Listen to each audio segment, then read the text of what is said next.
m'appelle Fabrice Pembele, je suis entrepreneur, organisateur d'événements depuis plus d'une vingtaine d'années.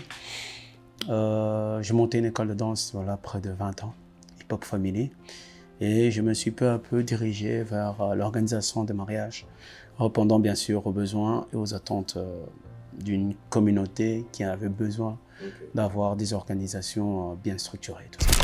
Et c'est vraiment en 2004 que je me suis décidé, parce qu'après avoir travaillé pendant longtemps dans une structure qui s'occupait des problématiques des bandes urbaines, me rendant compte d'un échec que j'ai eu du fait de ne pas avoir pu sortir des jeunes de la délinquance, il fallait trouver quelque chose qui pouvait pallier à cet échec-là et surtout rattraper avec la jeunesse qui arrivait. Donc la génération qui arrivait juste en dessous de ceux qui étaient là.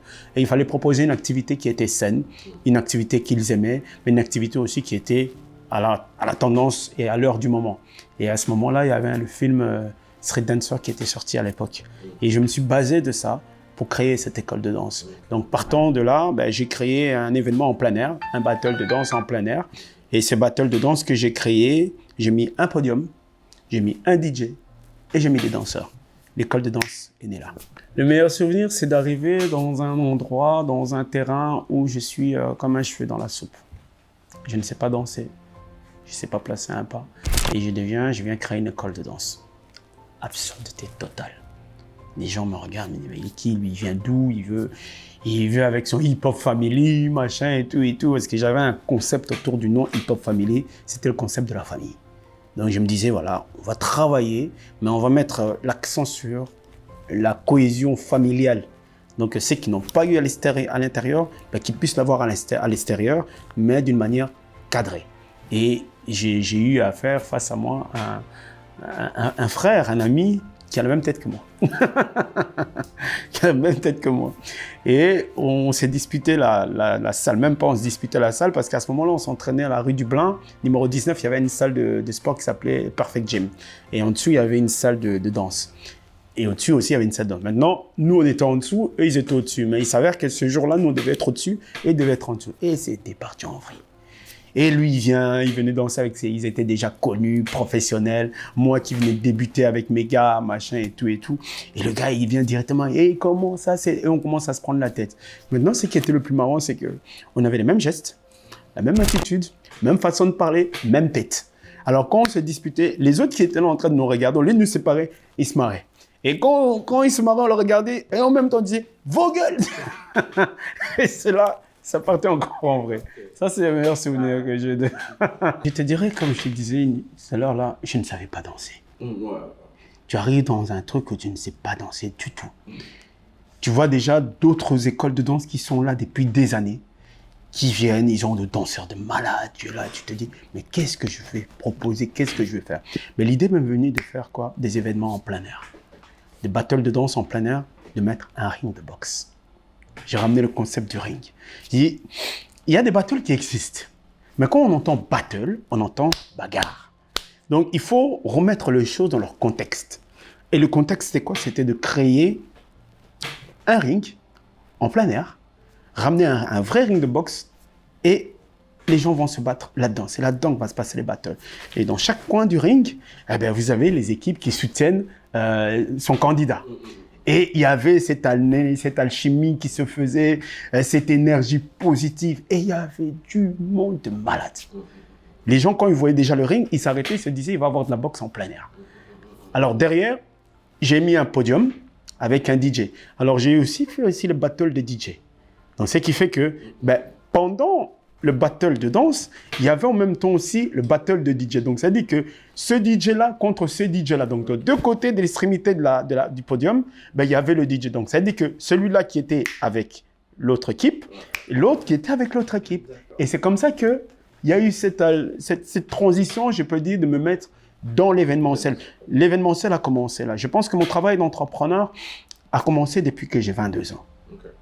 Depuis que j'ai 22 ans, j'ai commencé vraiment à me lancer dans le truc. Je ne savais même pas que ça s'appelait l'entrepreneuriat.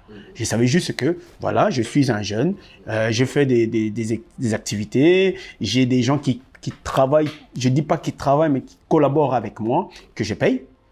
Mais je ne savais pas que c'était déjà de l'entrepreneuriat parce que j'avais plus ou moins quoi, une dizaine de personnes qui travaillent pour moi à 22 ans. Et c'est comme ça que les choses se sont, de fil en aiguille, se sont mêlées. Ben, vous savez, la difficulté, c'est d'avoir des gens qui croient en nous. La première difficulté, c'est ça. Quand je commençais, j'étais jeune. Je n'avais pas de sous.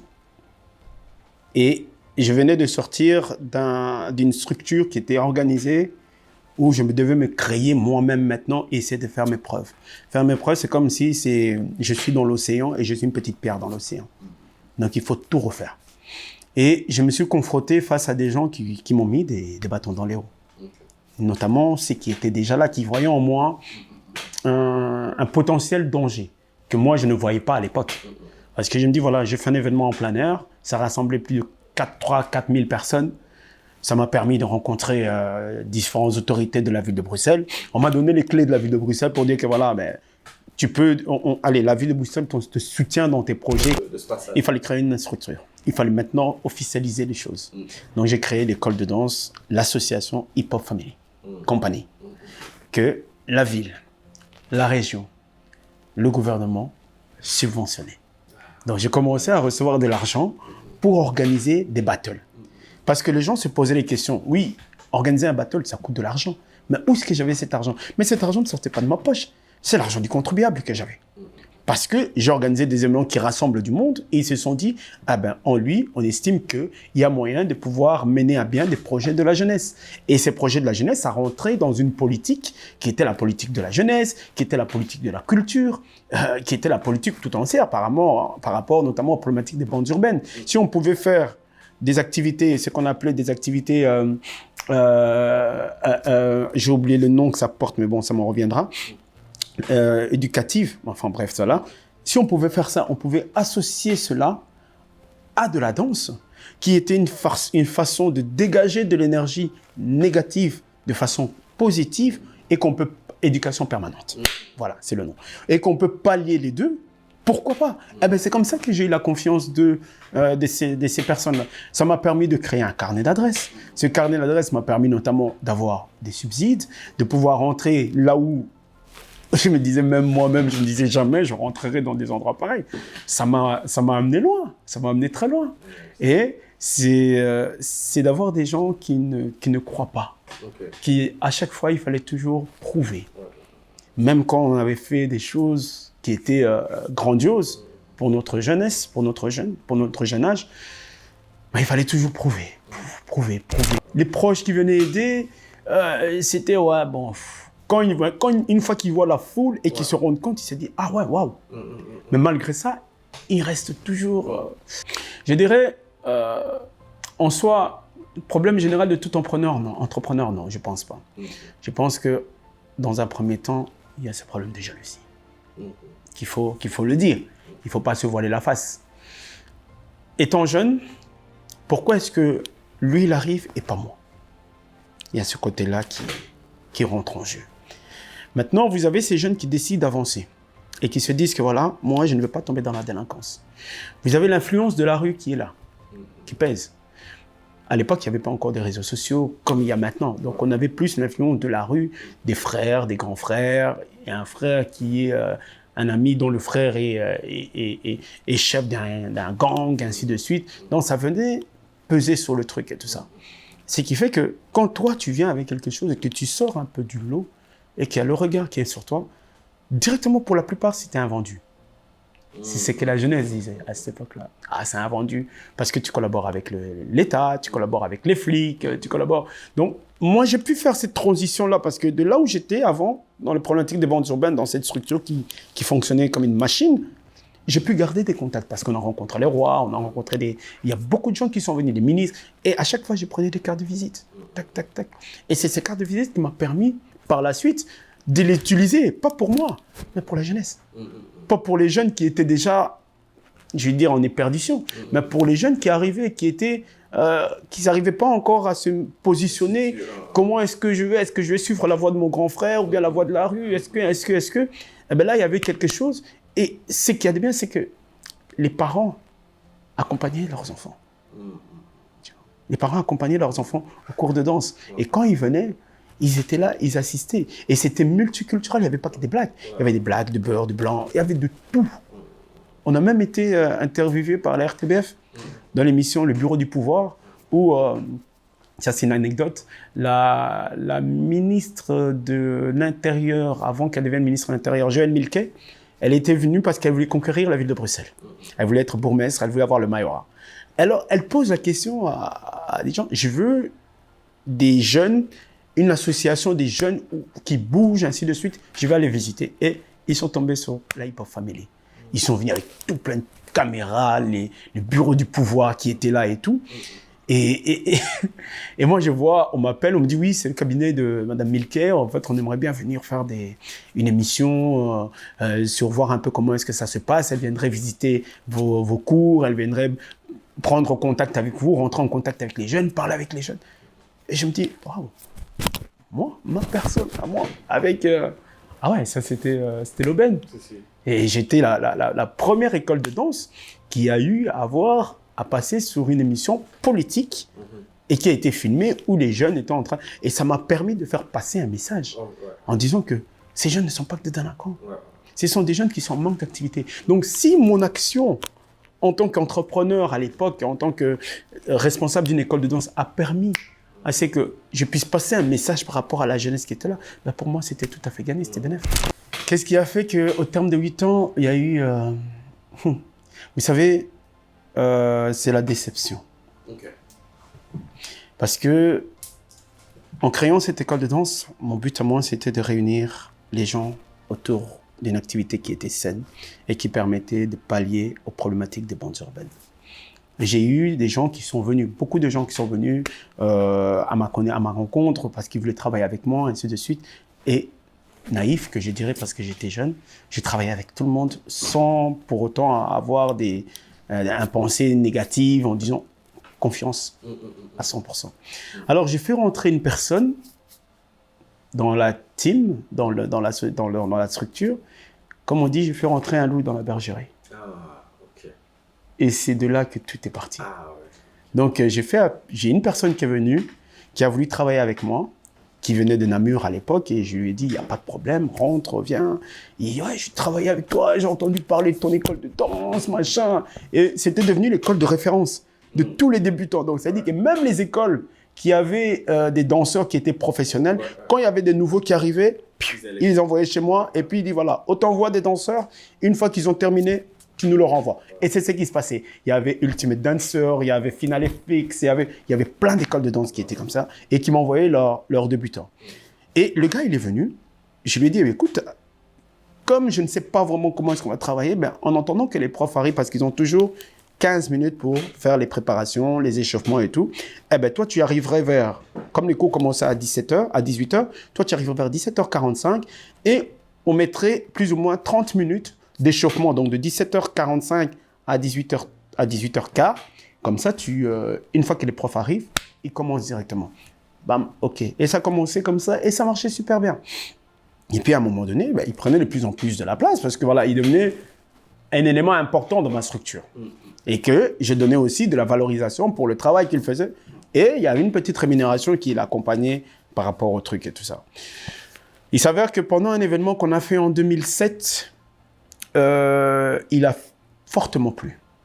Et j'avais un groupe d'élites qui ont voulu me faire plaisir en disant que voilà, on va créer l'élite de la Hip Hop Family. On va commencer à aller danser de gauche à droite en l'honneur de la Hip Hop Family. Et tout ça pour faire monter le nom de l'école de danse et tout.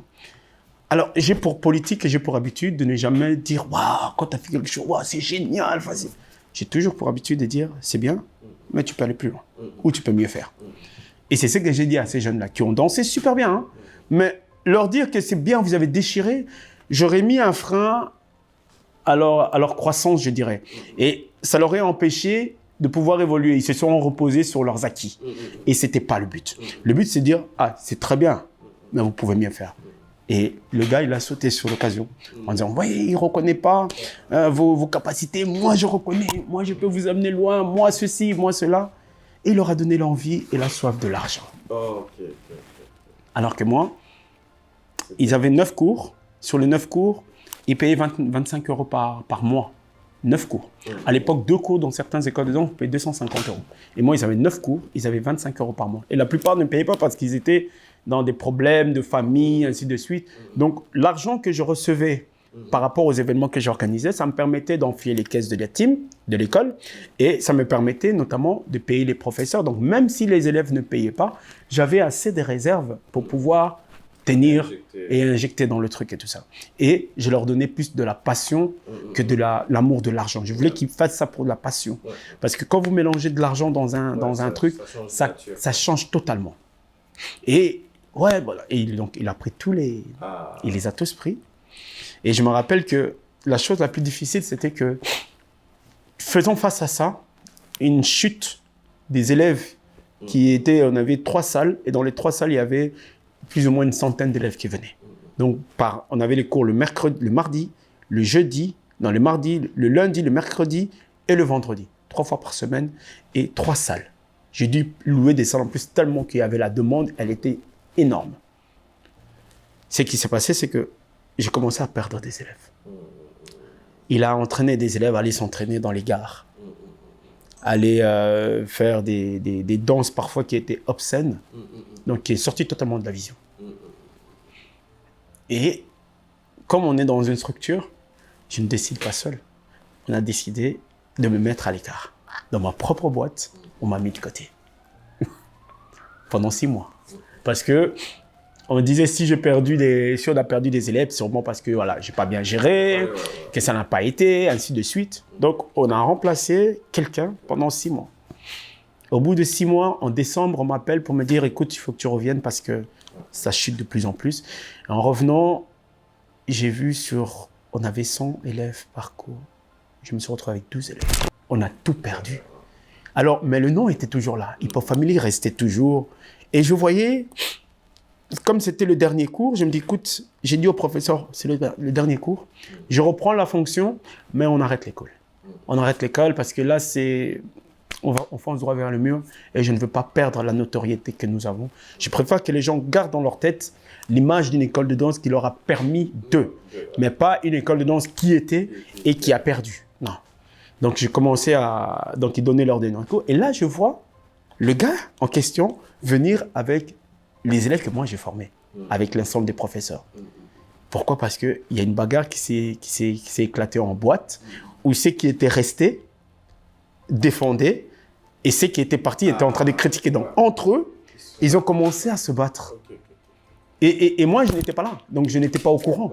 Donc, je vois, il vient et il m'accuse. Ouais, non, c'est ta faute, regarde ce que tu as fait. Et je le regarde. Je dis, je n'ai rien fait. L'erreur que j'ai fait, là, je suis d'accord avec toi, c'est de t'avoir fait rentrer dans la chose. Ça, c'était mon erreur. Mais je ne regrette pas, parce que je pense que j'ai cru bien faire, mais au contraire, je me suis trompé. Ça m'a pris de leçons. Et j'apprends de mes leçons. Mais c'est que toi, tu as fait, tu as détruit la passion de ces jeunes, en leur donnant l'envie, la soif de l'argent. Tu leur as enlevé ce qui était les plus importants, les plus primordiaux. Et ce qui était le plus difficile encore, c'est que la plupart des élèves ont décroché de l'école. Ils ont quitté la famille. C'est comme si tu les as manipulés. Et ça, c'était un problème. Et là, j'entends un élève, un jeune qui était footballeur, qui me dit, d'ailleurs, moi ici, je n'ai rien appris. Tout ce que j'ai appris, c'est l'autre qui m'a appris. J'ai reçu ça comme une claque. Je t'ai rien appris, il n'y a pas de problème. Si aucun des professeurs qui est ici ne t'a rien appris, toi qui ne savais pas danser, on t'a rien appris, il n'y a pas de souci. Ah, on se casse d'ici, on y va et tout. Ils sont partis. Et je leur ai dit, allez-y et réussissez. Je disais ça avec un cœur qui était blessé. J'étais vraiment... Parce que tu te rends compte que tu as conçu quelque chose de tes mains et tu perds tout. Tu as perdu non seulement tu as le contrôle, mais la vision est tombée. Ça s'est effondré comme un château de cartes. Et c'est ça qui me faisait le plus mal. Ce n'est pas le fait de les avoir perdus, parce que je me dis, voilà, mais c'est le fait que cette vision que j'avais s'est effondrée. Et c'est ça qui me faisait le plus mal, parce que se relever de ça, c'était très difficile. Ils sont partis, j'ai fermé l'école de danse, et pendant 2 ou 3 ans, j'étais resté dans l'ombre. Et j'observais, je regardais, qu'est-ce que je vais faire? Pendant 2-3 ans. Pendant 2-3 ans. Tu t'es replié, tu regardais juste. Je me suis replié. J'ai arrêté l'école, la danse, j'ai arrêté tout. Donc, je n'étais plus au devant de la scène. J'étais devenu observateur et je regardais. Je regardais ces petits-là qui évoluaient, qui faisaient des choses, des shows par-ci, par-là, mais qui ne gagnaient rien. Et au bout de 4 ans, j'ai eu une proposition qui est arrivée. Là où j'allais demander des subsides, ben, je suis rentré là-dedans. Je suis devenu un membre de la commission de l'art de la scène. En fait, c'est une commission qui donne des subsides. Donc, c'est-à-dire que quand vous avez des projets que vous rentrez à la Fédération Wallonie-Bruxelles, ben, c'est cette commission-là qui décide à qui il donne et à qui non. Et j'étais membre dans cette commission. Donc, j'étais assis, j'étais chez moi. Donc, je regardais et j'observais un peu tout ce qui se passait au niveau de la danse. Parce que même si j'avais quitté, mais j'avais toujours le regard pour savoir un peu quelles étaient les tendances, et ainsi de suite et tout. Et là, j'ai eu un ami, parce que à force de côtoyer, de fréquenter les gens, ben, ils deviennent des amis, d'accord? Et il travaillait à la Fédération Wallonie-Bruxelles. Il était directeur du service de la danse. Jean-Philippe Van den Broek, il s'appelait. Un super gentil, vraiment un gentil monsieur. Et il m'appelle, il me dit, écoute, on est en train de monter une structure. Et cette structure-là, ben, il va avoir des représentations des différents profils qu'on a besoin. Profil de classique, profil de ceci, profil de cela, mais on nous manque un profil, et ce profil hip-hop. Et j'ai pensé à toi. Ok, et c'est quoi, c'est comment? Il dit, écoute, on se voit, on en discute, on en parle, et puis par la suite, on verra comment est-ce que les choses évoluent. Ok, on s'est vu. On a discuté, on a été manger un truc, on a discuté, il dit, écoute, voilà, comment ça va se passer, comme ça, comme ça, comme ça. Et j'étais fort intrigué, j'ai dit, ah, mais c'est intéressant. Et je me dis, ouais, il y a moyen de faire beaucoup de projets, il y a moyen de faire passer le message, il y a moyen parce qu'on rencontre des difficultés dans le domaine de la danse, et beaucoup de gens ne sont pas informés, machin. Donc, j'avais plein d'idées. Mais vraiment, il dit, oh, calme-toi, on va voir, on va d'abord aller mollo. Ok, donc après, il fallait faire une lettre de motivation, il fallait envoyer mon CV, j'ai fait la lettre de motivation, j'ai envoyé le CV, ainsi de suite et tout. Et puis, quelques temps après, je reçois un courrier. Je reçois un courrier m'invitant à aller passer une interview dans le bureau de la Fédération Wallonie-Bruxelles, où on me posait des questions sur quel serait mon apport dans la commission de l'art de la scène. Comment est-ce que je voyais ça et qu'est-ce que moi je pourrais apporter en tant que jeune, parce qu'ils avaient besoin d'avoir aussi ce côté de jeunesse qui soit là, mais surtout une personne de terrain. Alors j'ai expliqué, voilà, j'ai créé une école de danse qui marchait super bien, et par rapport à ça, moi j'ai voulu pallier par rapport aux problématiques de mon Dieu. J'ai vraiment parlé à cœur ouvert et c'est ça qui leur a plu. Et c'est là qu'on m'a dit, voilà, on vous répondra. Et je reçois 2 semaines après un courrier à la maison pour me dire que je fais partie officiellement des membres du commission de l'art de la scène. Il y avait un événement qui était organisé, il y avait la ministre, parce qu'on dépendait directement de la ministre de la Culture. Donc avant que la ministre de la Culture donne son avis, ben cet avis-là passait d'abord par cette commission-là. Donc ça dit que ça passe par nous, nous on transmet l'avis à la ministre, et la ministre donne le feu vert pour qu'on donne le subside. Et c'est comme ça que ça se passait. Et cette transition-là, ça c'est... Alors l'anecdote, ça me fait rire maintenant. La personne pour qui il y a eu celui que j'ai fait rentrer dans la bergerie, qui est venu tout casser, il s'avère qu'un jour il rentre un dossier à la Fédération Wallonie-Bruxelles. Okay. Et moi je suis dans la commission de l'art de la scène. Et son dossier arrive sur notre bureau. Et alors on me dit, ah mais toi qui es du hip-hop, ben, y a un gars qui a rentré le dossier, machin et tout et tout. Et je vois le dossier, et effectivement je connais le gars. Wow. Alors j'ai dit au gars, tu te rappelles l'histoire que je t'ai racontée de l'école de danse, comment est-ce que j'ai arrêté, machin et tout, à cause d'une personne. J'ai dit, ben la personne, c'est lui. Ah ben écoute, on va lui faire un gentil courrier, hein. On va lui dire, voilà, de passer par toi. Et il a eu un courrier, on lui a demandé de passer par Fabrice de la Hip Hop Family. Je le croise à l'abattoir. Ah, mon frère Maoulou Caillou, je te cherche, Nassan. Je suis là. Comment tu as fait? Dis-moi comment tu as fait pour rentrer. Mais rentrer où? Ah, mais t'as touché où? Dis-moi quelle maison tu as. Mais rentrer où, frère?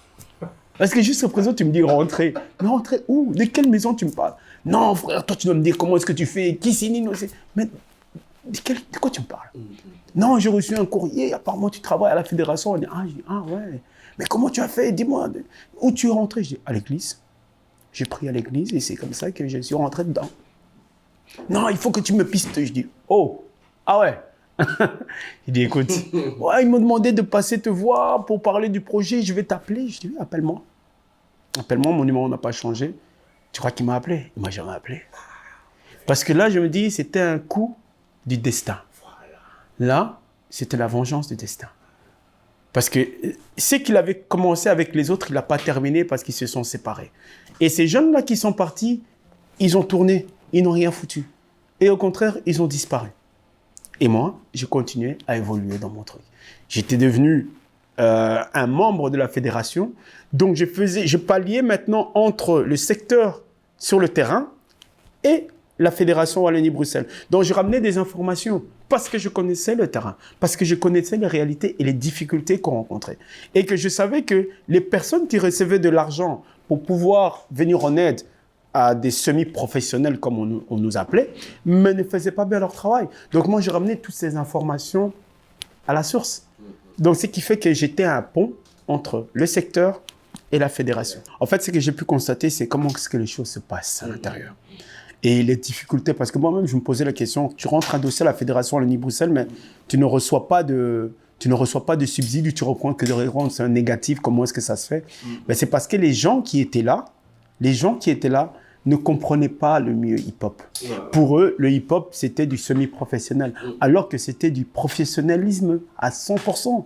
Et c'est ce que moi, je martelais à défendre à l'intérieur en disant que non, vous dites c'est des semi-professionnels. J'ai dit, dans le hip-hop, on a du jazz, on a du classique, on a du tout, on a même du contemporain dans le hip-hop.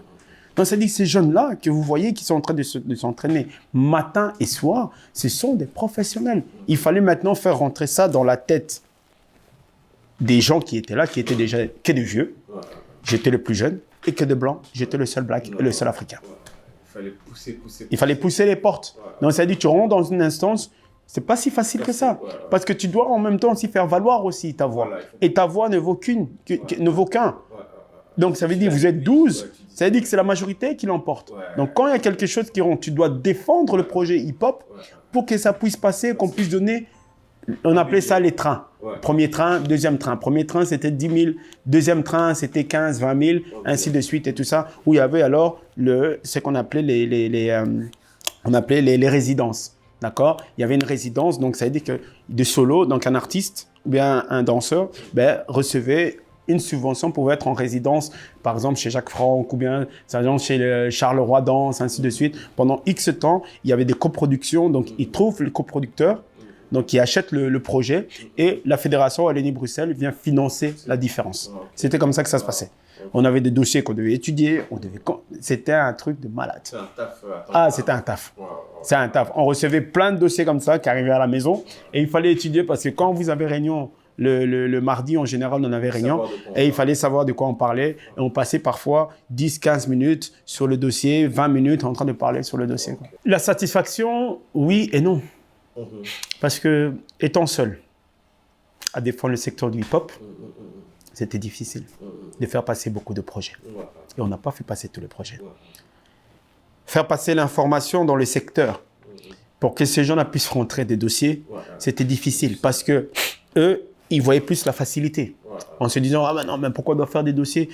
Tu aurais beau leur expliquer comment est-ce qu'il fallait monter les dossiers pour que ça passe, mais c'était difficile. La chose positive qu'il y avait, c'est qu'on a réussi à décrocher avec un groupe de personnes qu'on était, une subvention de plus de 50 000 €. On a fait un projet qu'on a voulu appeler le bureau hip-hop. Et on a reçu une subvention en 3 ans de 50 000 €. Donc, en 3 ans, ça fait 150 000. Et dans les 150 000, les 2 personnes avec qui je fais le projet, non, ils ont disparu. Ils m'ont entubé. Ils m'ont entubé, ils m'ont sorti du projet, ils ont organisé des trucs et tout. Et il s'avère que la personne qui a donné la subvention, vu que c'était la même personne, donc un ami, moi, quand je posais la question, est-ce que notre dossier est passé? Ils me disent, non, on n'a pas encore de nouvelles, la communauté française, blablabla, blablabla. À l'époque, ça s'appelait la communauté française avant d'être à Wallonie-Bruxelles. Et puis, pas de chance pour eux, un jour, je vais dîner avec le pote en question et dans la conversation, je glisse l'information. Je me dis, mais notre projet bureau hip-hop, comment ça se fait que... Il me dit, mais comment ça? Je dis, mais... Il me dit, Fabrice, Mais on a déjà donné des subventions pour ce projet hip-hop. J'ai dit, elle dit, mais on a donné un premier train de 40 000. J'ai dit, OK. Alors il me regarde, il me dit, tu n'étais pas au courant, n'est-ce pas? J'ai dit, ben non. Ils m'ont dit que ça. OK. Je prends le téléphone, j'appelle devant lui pour le faire écouter. Ah, salut man, comment tu vas? Ouais, Fabrice, ça va, tu vas bien. Ouais. Moi, je dis, comment le... Ah, tu sais bien, ces gens de la communauté française, franchement, ils traînent jusqu'à présent, ils n'ont pas encore répondu. Et j'ai mis le haut-parleur. Après, ça l'a tellement énervé. Il lui dit, mais dis donc, on vous a déjà donné l'argent. C'est quand il a entendu la voix, bam, il a raccroché. Alors, il m'a dit, écoute, on va les imposer, vu qu'ils ont reçu de l'argent et que vous devez justifier cet argent, on va les imposer à organiser. Donc, on les a imposés à organiser un événement avec moi, où je devais avoir le truc et tout ça. Et ça commençait à être, oui, mais tu vois, des explications. Mais je me dis, vous avez reçu de l'argent. Ça vous coûtait quoi de me dire, on a reçu, qu'on fasse un... Moi, si j'ai demandé cet argent, c'est pour qu'on puisse créer un truc pour la jeunesse. C'est pour qu'on puisse avoir un bureau hip-hop, qu'on puisse essayer d'aider ces jeunes qui arrivent et qui ne savent pas comment faire des contrats avec la Smart, comment faire ceci, faire cela. Mais si moi, je commence à vous aider et qu'on arrive à avoir une subvention de beaucoup, et que vous m'entubez par la suite en me disant que vous n'avez rien reçu, alors que vous savez que je connais la personne et c'est par moi, je me dis, à un moment donné, il faut réfléchir. Ouais, mais tu vois, machin. Je dis, écoute, là maintenant, moi, je veux savoir qu'est-ce que vous avez fait de l'argent. Parce que moi, on va justifier cet argent. Et moi, je ne veux pas faire des conneries. Je ne vais pas aller en truc à cause de vos conneries. Donc, vous devez me justifier. On a été à la fédération. J'ai écrit un courrier, j'ai fait un mail, un courrier, lettre recommandée, en disant que je me désiste et que je n'étais pas au courant que l'argent était... Ils ont été convoqués à la fédération. Ils ont été convoqués, ils devaient justifier l'argent. Et ça a été la merde. Ah ouais, non, c'est... Ah oui, c'était un truc de ouf. Ah ouais. Donc, tu vois, et je me dis, à chaque étape de la vie où il y avait toujours des trucs, mais ça me permettait de grandir. Je prenais toujours ça positivement. Parce que je me dis, ça me permettait de voir la vraie nature des gens. J'étais trop bon. Moi, j'aime bien travailler avec tout le monde. Moi, c'est-à-dire, si je mange, mais tout le monde doit manger. Et je ne suis pas égoïste. C'est-à-dire que s'il y a une opportunité quelque part, je prends, viens, on y va. Mais je me suis rendu compte que ce que moi, je pouvais faire pour les autres n'étaient pas prêts à le faire pour moi. Donc, ce qui fait que par rapport au milieu hip-hop, ça m'a aussi dégoûté du milieu hip-hop. Je me suis retrouvé de l'autre côté. Certes, le mandat était fini. Et après la fin de ce mandat, quel était le bilan?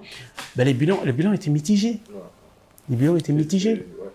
Parce qu'il n'y a pas grand...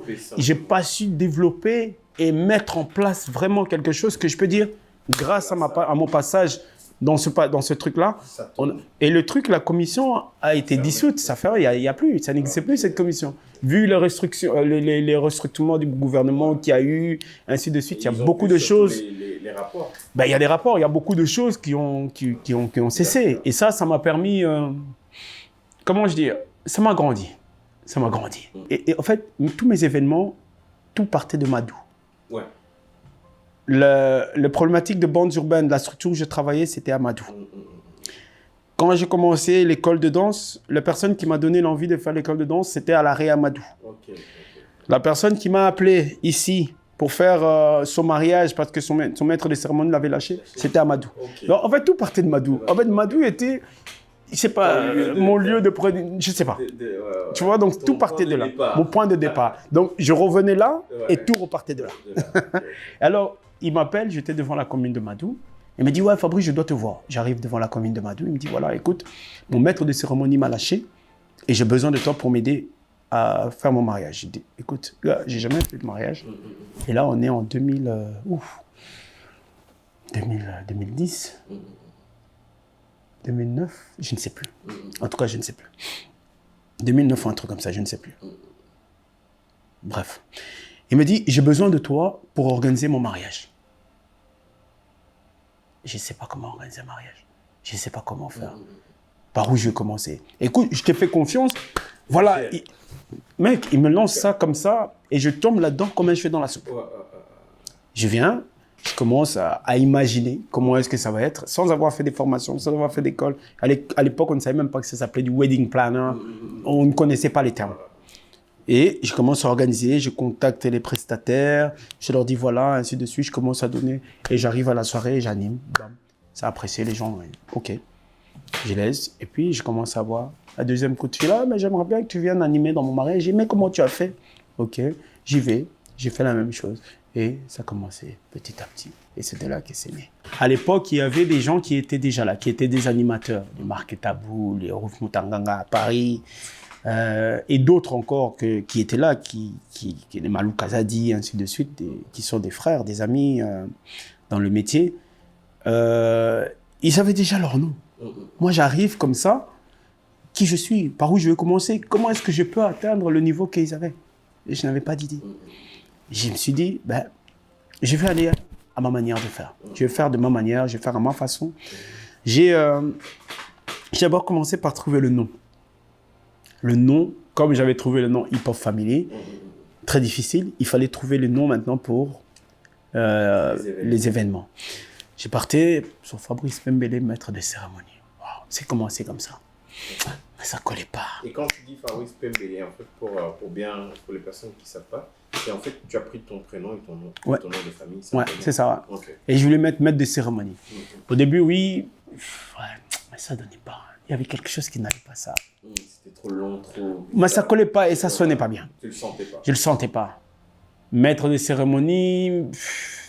Et puis à un moment donné, un jour comme ça à la maison, je me dis, je m'appelle Pembele. Pembele qui veut dire le cœur blanc, Motema Pembe. Maintenant, si je dois pallier la modernité et l'ancien, il faut que je mélange les deux. Donc je voulais quelque chose qui soit moderne, mais à la fois ancien. Donc il y a Mboka, Naya, Nini, tout ça. Donc, et je me dis, Pembele événement, Pembele organisation, Pembele events. La première difficulté, c'est déjà la confiance.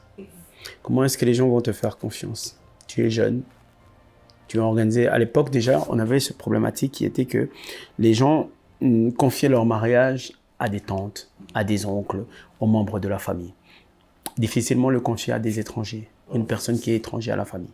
Donc, on ne connaissait même pas ce mot-là, comme j'ai dit, wedding planner. Et ça n'existait pas, en Belgique en tout cas. Les gens organisaient ça de manière comme ci, comme ça, mais sans pour autant vraiment avoir la base de ce travail-là. Et moi, quand je suis rentré dedans, quand je suis arrivé, j'ai d'abord fait ce qu'on appelle l'étude du marché, savoir un peu qu'est-ce qu'il y avait déjà été fait, ce qui n'a pas été fait. Quand j'ai terminé dans cette structure avec le problématique de bandes urbaines, où je suis rentré là-dedans en 98-99. J'ai fait une histoire de 3-4 ans là-dedans, je pense. D'accord? Je suis sorti de là en 2001, 2002. J'ai créé la Hip Hop Family.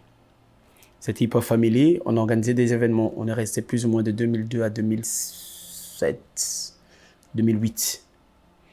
De là, il y a eu cette transition-là que j'ai passée de 3 ans sans pour autant être dans le milieu de la danse, mais tout en étant dans le observateur, mais en étant dans la commission de l'art de la scène.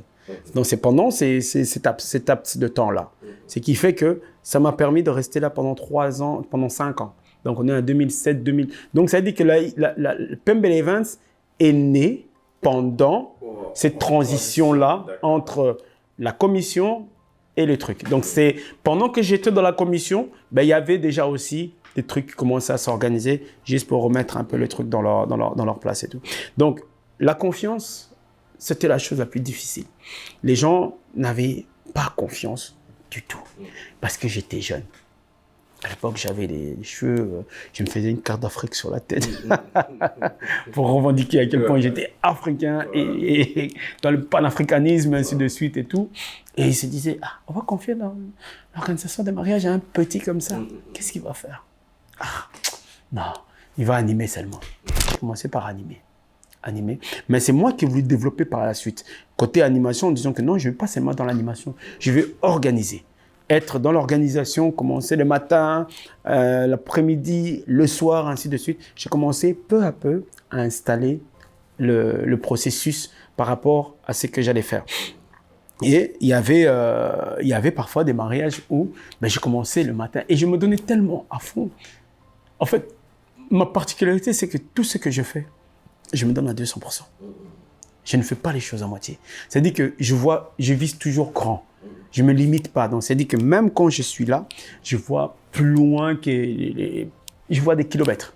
Parce que j'ai une vision. La vision, c'est ne pas rester sur le même truc, mais développer le projet pour que ce projet puisse grandir et pousser des racines, de là puisse avoir d'autres trucs et tout et tout. Et ça a toujours été comme ça, ma vision, dans tout ce que j'ai entrepris. Et Pembele Events était une vision pour répondre à un manque qu'il y avait sur le secteur.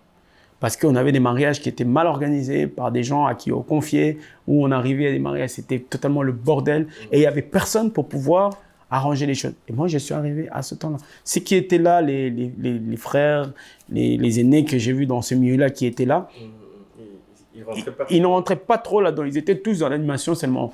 Mabanga, lancer les pierres et tout, mais voilà. Mais l'organisation comme telle, il n'y avait pas. Et puis, j'étais parti me former aussi. Je voulais avoir un document qui vient, qui vient rajouter une plus-value, qui vient justifier. Donc, j'ai fait des études dans ça. J'ai reçu un diplôme dans ça. J'ai payé donc, je sais comment est-ce qu'on organise un mariage de A à Z. C'est comme ça que les choses se sont passées. Si je dois compter, parce que je compte ça comment, même quand j'ai commencé, je faisais quand même des petits contrats, déjà à l'époque. Et j'ai au moins 5 fardes de tous les contrats donc, qui sont là chez moi à la maison, que je regarde parfois, je me dis... Et parfois, je retourne un peu, je regarde un peu mon premier contrat était comment. Je regarde un peu mon premier mariage et tout. Donc, j'ai tout avec les cartons d'invitation. En fait, j'ai collectionné, j'ai archivé ça. J'ai archivé, ce qui fait que quand je compte, je regarde, je dis, il y en a 4. Il y en a une centaine dans chaque, on va dire 90, 80, 90. Ça fait plus ou moins 400. Ouais, plus ou moins 400. C'est déjà énorme. Sans compter 4 mariages et une lune de miel. Wow. Sur TF1, où on était le premier, avant qu'on mette les mariages avec les wedding planners, j'étais le premier à le faire. Avec Pamela, je suis Pamela. Okay. La fameuse, je suis Pamela. Okay. Ah ouais. Le fameux mariage, je suis Pamela. Ça m'a, waouh, ça m'a aussi propulsé aussi. Ça m'a permis d'asseoir vraiment bien le nom et d'avoir encore la confiance des gens. Développer, on peut toujours développer plus. Parce que je pense que l'homme ne se limite pas, l'homme il va toujours essayer de se surpasser et en dépit de tout. Et moi, mon but a toujours été de me surpasser et de toujours me recycler.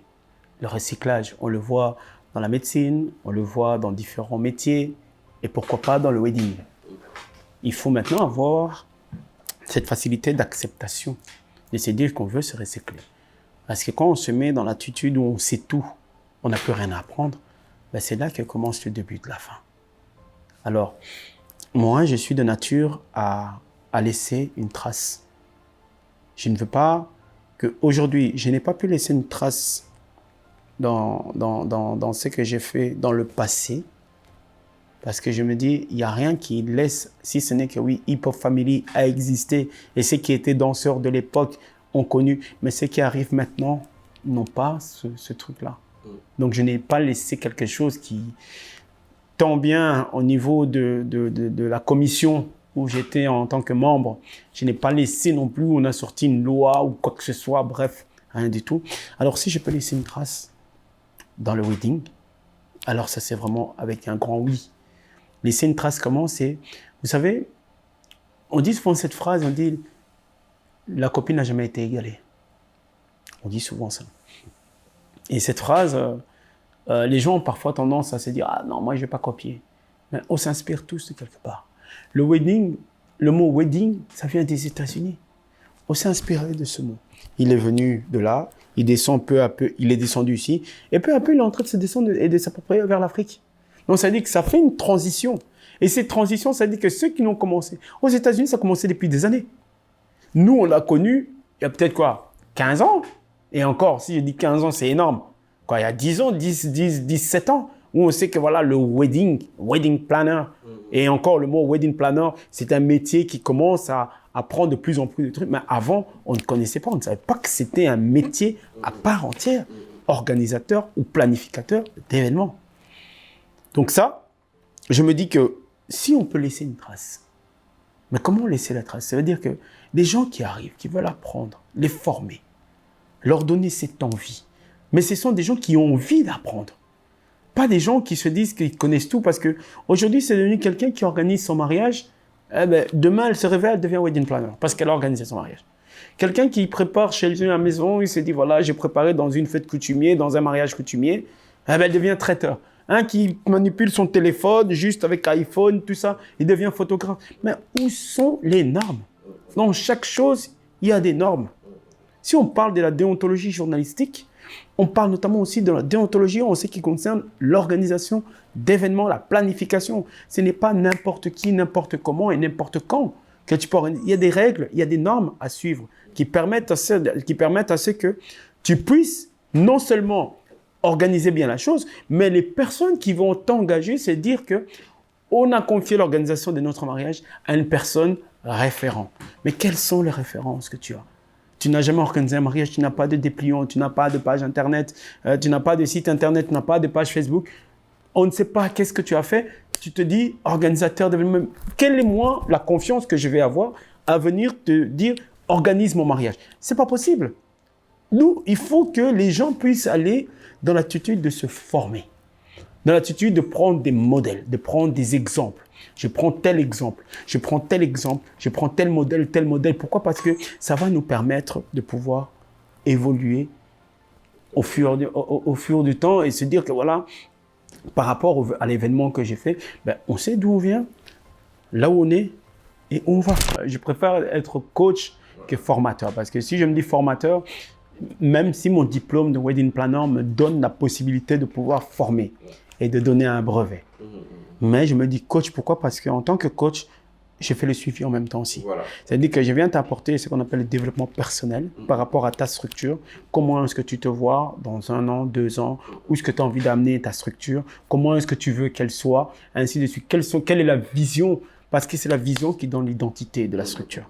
Si tu as une vision à long terme, l'identité, elle est là. Et tu sauras développer directement l'identité à travers les slogans, à travers le truc et tout ça, à travers le nom. Trouver le nom de ta structure. Donc tout ça, c'est un accompagnement. Comment monter un projet, comment faire en sorte de présenter, comment se vendre, comment convaincre un client, un prospect.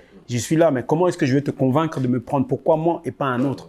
Tout ça, ce sont des coachings que tu reçois qui te permettent, toi, de te développer et de développer ta structure. C'est pour ça que je me dis, je préfère me dire que je suis un coach au développement personnel, d'accord, que formateur, d'accord, parce que formateur, ce sera... Donner le savoir, voilà. Mais toi, tu donnes le je savoir donne et j'accompagne et je fais le suivi pour que ça puisse aller. On est derrière, dans le sens que si on veut laisser une traçabilité quelque part, il faut que ces gens-là qu'on est en train de former puissent se dire, ah, nous avons eu, et ils reviennent encore pour avoir le recyclage, parce que on ne montre jamais tout.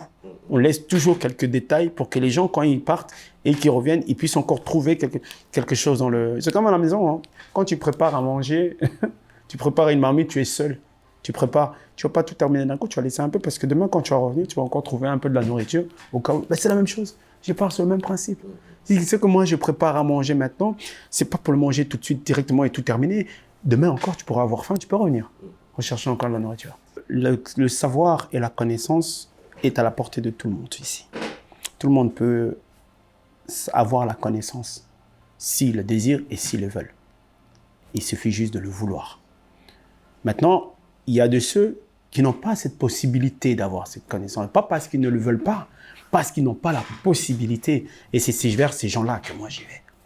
Ces gens-là qui ont besoin d'avoir une connaissance, qui ont besoin d'avoir un savoir, mais qui n'ont pas la possibilité de pouvoir avoir cela, je vais aller vers ces gens-là en disant que moi, voilà, c'est que moi je vous apporte. Et c'est ce qui s'est passé récemment. Je suis allé faire une masterclass à Kinshasa. Il y a des masterclass qui ont déjà eu lieu, qui ont déjà été faits par des confrères, des consoeurs et tout. Mais j'ai voulu apporter quelque chose de différent que eux n'ont pas fait. C'est-à-dire que moi, j'ai voulu associer les acteurs de terrain, les personnes qui rencontrent des difficultés quotidiennes. Je ne connais pas l'Afrique. Je ne peux pas aller sur une terre où je ne connais pas les fonctionnements, où je ne connais pas comment les choses se passent, me dire que voilà, je viens vous montrer que c'est comme ça qu'il faut faire. Non, je suis qui? Je ne viens pas en tant que donneur de leçons, parce que j'estime qu'il n'y a pas de leçons à donner. Mais je viens pour faire un échange, apprendre de vous et vous apprendre de moi. Qu'on fasse un échange bilatéral, nord-sud, qui permet à ce qu'on puisse échanger nos connaissances sur notre secteur. Notre secteur, c'est quoi? C'est le secteur de l'événementiel qui est en train d'exploser partout dans le monde. Parce que l'événementiel, on en a besoin dans tout. Pour la politique, le religieux, le mariage, le prix. L'événementiel est en tout et pour tout. Mais il faut juste structurer maintenant. C'est là. Comment structurer? En donnant des masterclass dont le thème est comment devenir expert dans les domaines de l'événementiel. On a fait cet événement à Kinshasa. Justement, comment ça s'est passé? Magnifique. Okay. C'était à la fois un stress, parce que je ne connaissais pas le terrain. Des appréhensions, voilà. Il y avait non seulement des appréhensions, mais il y a le fait aussi que voilà, tu ne connais pas le terrain, les gens ne te connaissent pas. Pourquoi est-ce que les gens vont venir?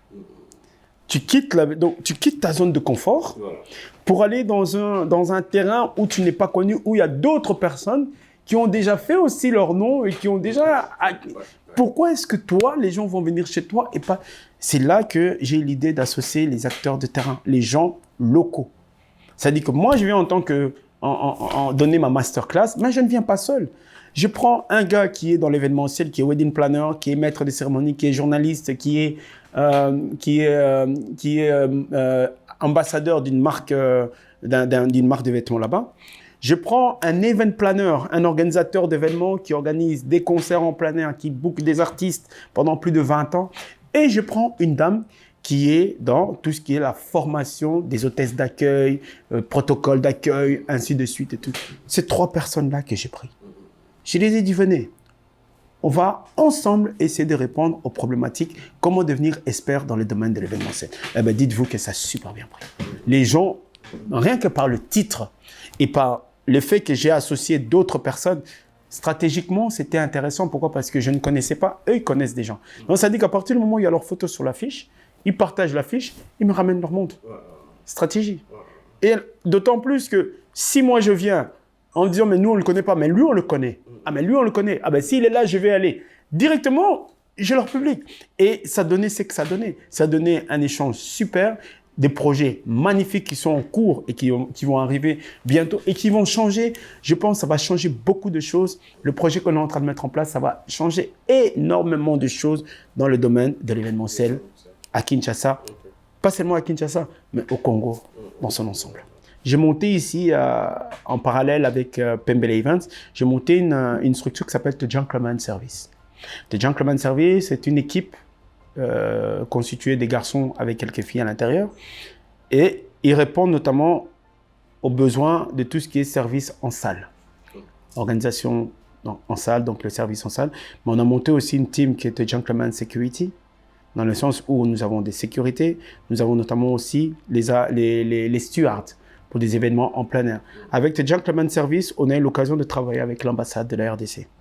On a eu l'occasion d'accueillir et de travailler dans la restitution du reste de Lumumba, où nous avons eu différents dignitaires et diplomates congolais et européens qui étaient venus par rapport à cet événement. Nous avons eu notamment la possibilité de faire des événements avec la ville de Bruxelles, l'arrivée de François Hollande pour la sortie de son bouquin. Nous avons eu notamment aussi la possibilité de faire un événement au Parlement bruxellois où s'accueillent différents ambassadeurs, ministres des pays africains pour un événement qui s'appelle Crédassure. Et nous continuons. Et dans ce truc-là que j'ai mis en place, j'ai voulu responsabiliser les gens. C'est-à-dire que je ne peux pas être là et tout le temps. Non, je dois donner, si je veux donner de la valeur à cette chose-là, mais je dois pouvoir faire confiance et valoriser les gens qui sont dans ces secteurs-là, dans le truc, pour que cela le porte comme si c'était la leur. Et je reste le CEO. C'est-à-dire que je prends les décisions finales, mais ça n'empêche qu'il y a des personnes qui sont en dessous de moi que j'ai nommées. Responsable chef d'équipe, responsable tout ce qui est trésorerie et secrétariat, l'assistant chef d'équipe. Cette équipe-là que j'ai constituée, ben c'est à cette équipe-là, quand il y a des contrats, ben, je leur envoie dans un bureau que nous avons créé. Et ce bureau-là, eux, ils envoient, on fait la fiche technique qui part dans le groupe pour pouvoir voir qui est disponible. C'est toute une structure. Une structure est montée. Et à chaque fois quand on a des marchés, ben, on a créé une caisse. Et cette caisse-là permet à ce qu'on puisse acheter du matériel quand il y a besoin, qu'on puisse, si jamais il faut payer, ils sont payés. Ça, c'est la caisse de la team. S'il y a un souci, quoi que ce soit d'ordre familial ou un décès premier degré, à ce moment-là, on peut intervenir.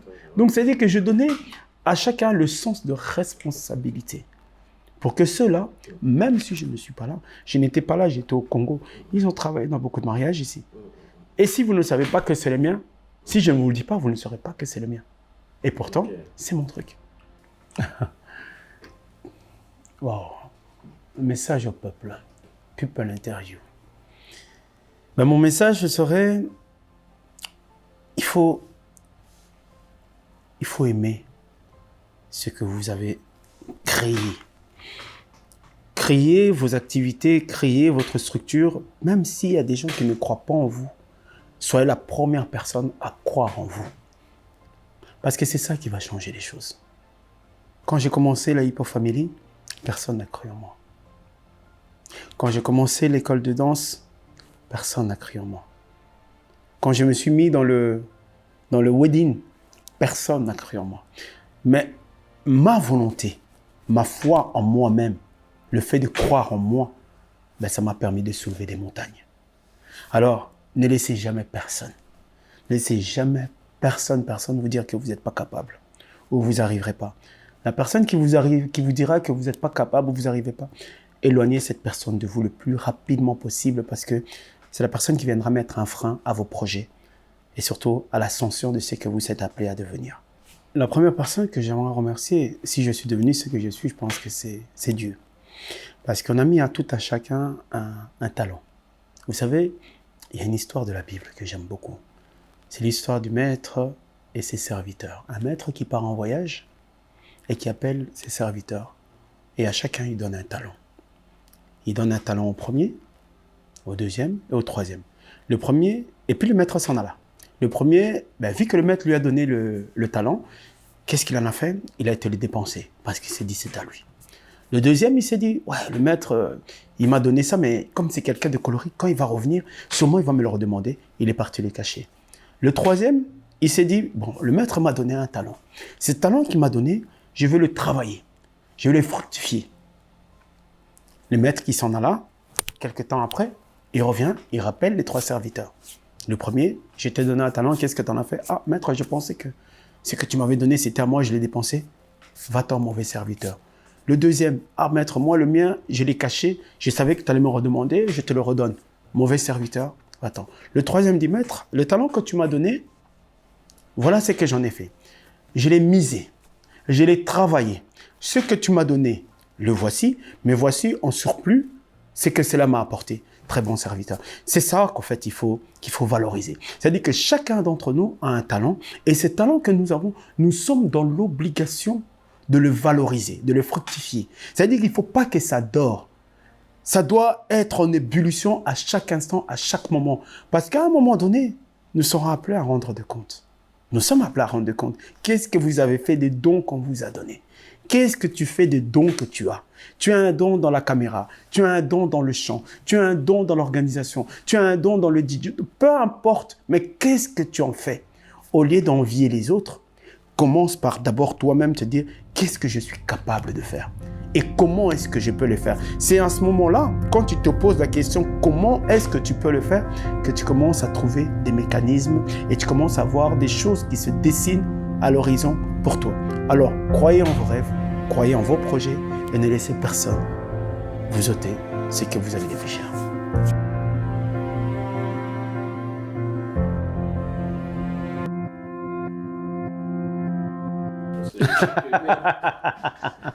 Je sais que tu aimes bien les Porsche. Je me suis dit, pour la Porsche, on va attendre. On va attendre après le voyage. Après le voyage. Voilà, ce que je voulais t'offrir, Wow. c'était le t-shirt People. Yes. J'ai pas voulu te donner un nom en particulier. J'ai d'abord voulu te donner le classique. Ok. Parce que c'est ça, en fait. People, c'est ça le média, c'est ça le label, c'est ça finalement le projet. Et c'est sur base de ça que finalement le nouveau voyage commence. Merci beaucoup. Voilà, je tenais à te un très beau projet de l'équipe, au nom de l'équipe qui est déjà formée autour de ce projet. Et voilà, donc People, c'est pour internationaliser le titre et le mot peuple, parce que pour moi, le peuple, c'est l'entité qui a le plus de force. Ouais. Et quand on s'adresse au peuple et quand on est surtout avec le peuple, je pense que c'est vrai qu'on va beaucoup plus loin. Et alors, le petit logo ici, c'est la première représentation écrite de la mélanine qui représente ce que nous, on est. Que nous sommes. Donc voilà, donc j'ai voulu mettre ça au centre du peuple parce que voilà. Et ça donne super bien. La démarche la plus logique. Waouh. Voilà. Ça, merci beaucoup. C'est un super beau cadeau. Et effectivement, nous avons besoin de médias comme ça. Des médias qui vont traiter les problèmes dans la profondeur, qui vont à la recherche et qui vont surtout à la source. Parce que, certes, on se connaît, on se voit, on se côtoie, mais il y a une chose qu'on ne sait pas parfois, c'est l'histoire. Comme je dis toujours, People, ça devient la bibliothèque. Naningala to loba ko tumba bibliothèque te pour lobi bana barozanga l'histoire. C'est-à-dire il faut pas brûler la bibliothèque parce que la bibliothèque c'est la base. Si tu le brûles, ben la nouvelle génération qui va arriver n'aura pas d'éléments sur lesquels ils pourront se baser. L'Afrique est en train de se développer. Vous voyez ici, je porte l'insigne africain. Je suis africain avant toute chose. J'ai dans mon sang un sang africain. Je fais partie du peuple bantou. Je suis bantou avant tout.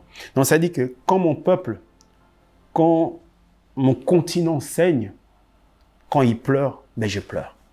Je saigne. Quand il souffre, je souffre. Quand il a faim, j'ai faim.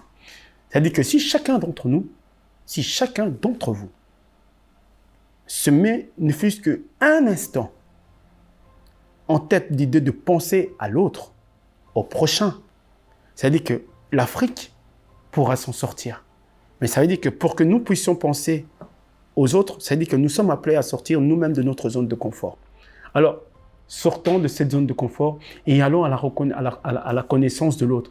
La connaissance de l'autre écarte certaines divergences. Si je ne te connais pas, je peux avoir certaines divergences. Oui, peut-être comme ça, il est ça. Mais à partir du moment où je t'approche, je te connais, ben j'écarte directement toutes les divergences. Donc la connaissance de l'autre écarte certaines divergences. Donc je vous invite à aller à l'encontre de People. Là. Allez à la rencontre, allez le connaître, cherchez-le, trouvez-le et croyez-moi que vous ne serez pas déçus. Et vous serez même au-delà de la déception. Je pense que avec ça, je ne peux que dire merci et bon vent à People.